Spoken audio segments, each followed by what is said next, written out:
Okay, let's have a look at how your grades are calculated. So with the BTEC QCF framework, you get a certain number of points depending on what your grade is for each unit. So if you get a pass for that unit, you get 7 points.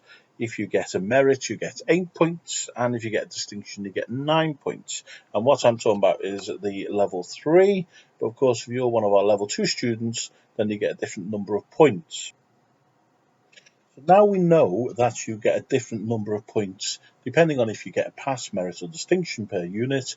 We can work out what your actual score will be per unit, and that is by multiplying the points you've achieved by the actual credit score for each unit. Now, most units, vast majority of units, are worth 10 credits. So you simply multiply the number of credits by the points you received, and that will give you your overall score for that particular unit. And then, of course, add all those points together, and that will give you your overall score for the qualification. So this person's achieved 760 points, and they're undertaking a 90 credit qualification. So let's go and see what they've actually achieved overall. So 760 points fits firmly within this category, which equates to a DD. However, let's have a look at what they would need to go to the next grade. So they've got 760 points.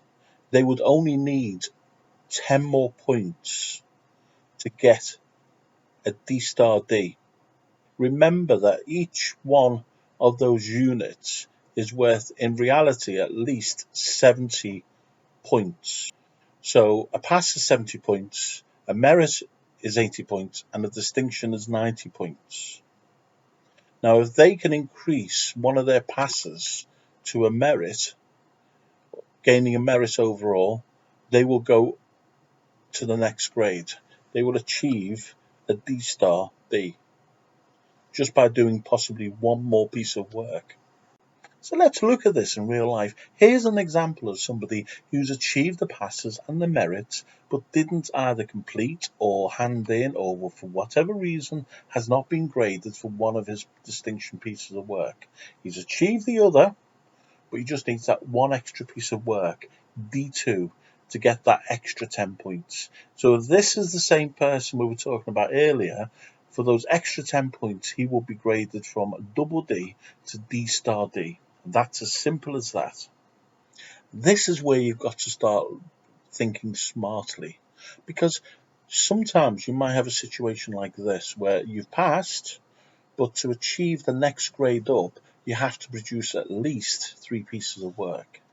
So that could be really a non-starter, or at least left until the very end. And the most important thing is that you make sure you pass every single unit. This person, for example, could fail the whole course because he's forgotten to resubmit one piece of work for a pass.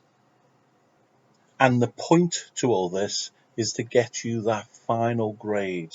So let's look at this real life example. This person is targeted to get D-star, D-star, D-star on a level 3 extended diploma.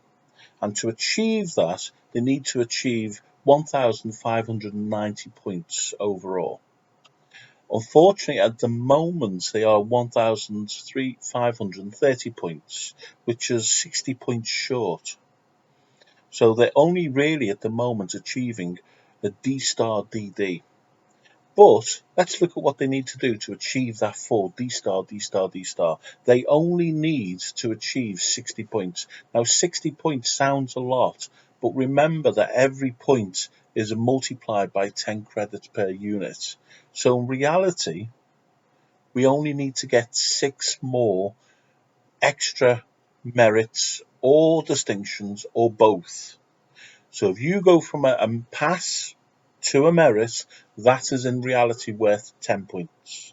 If you go from one unit, gets upgraded from a merit to a distinction, that's also worth another 10 units. So we need 6 of those upgrades to achieve the full work, and that's achievable if you work smartly.